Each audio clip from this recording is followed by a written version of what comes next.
เบิ่งรถนี่ไถก็ไถยากเลยนี่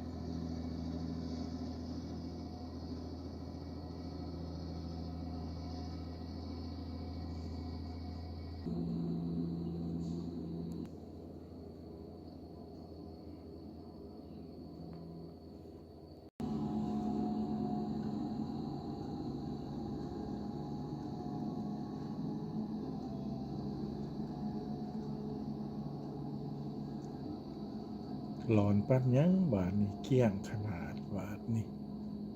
การไปมากก็สะดวกสบายเลยบางตอนนั้นที่เป็นคุ้มเป็นบ่อเป็นลุก